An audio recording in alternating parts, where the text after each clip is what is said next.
Close your eyes for a moment and imagine a small village, quiet, peaceful, surrounded by green fields and simple homes.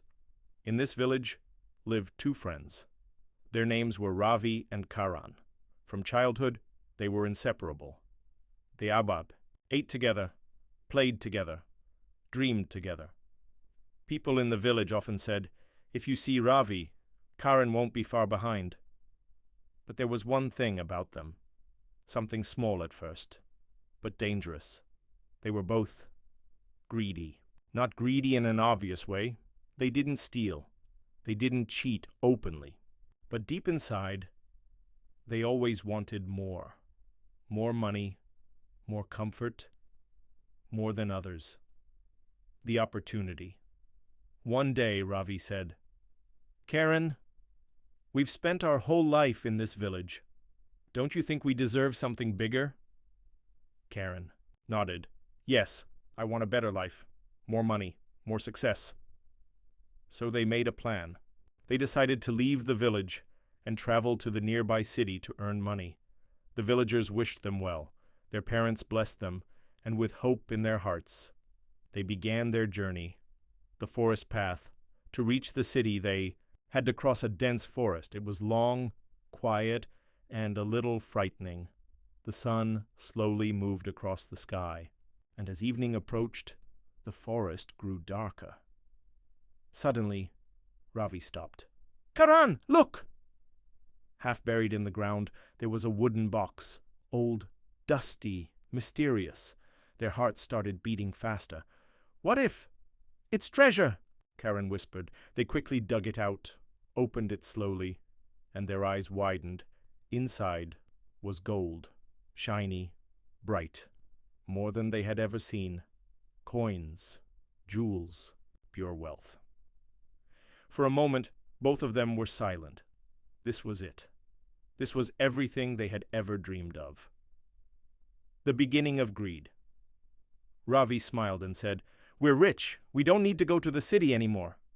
Karan laughed. "Yes, our lives are changed." But then a thought entered Ravi's mind. "If I didn't have to share this..." At the same time, Karan was thinking, "Why should I split this treasure? I found it too. I deserve more." And just like that, friendship began to fade, and greed began to grow. The plan, Karan said, "Let's not carry the treasure at night. It's dangerous. We should rest here and leave in the morning." Ravi agreed. "But first, we need food," Ravi said.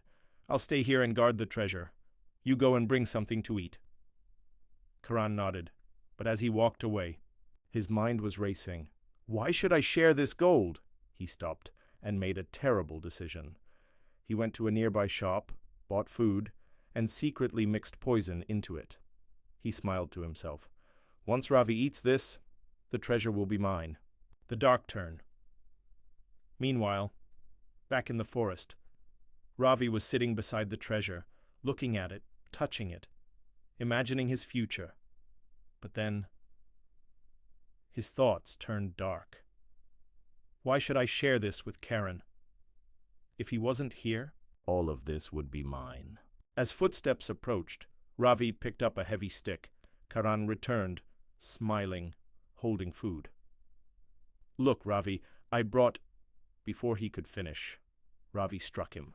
Once, twice, until Karan fell to the ground, lifeless. The final moment, Ravi stood there, breathing heavily. He looked at Karan's body, then at the treasure, and smiled. It's all mine now! Hours passed. He felt hungry. He opened the food Karan had brought and began to eat, piece by piece, without knowing that he was eating poison. The end. Not long after, Ravi began to feel dizzy. His vision blurred, his body weakened, and slowly he collapsed beside Karan. In the middle of the forest, next to the treasure, lay two friends, once inseparable, now gone because of greed.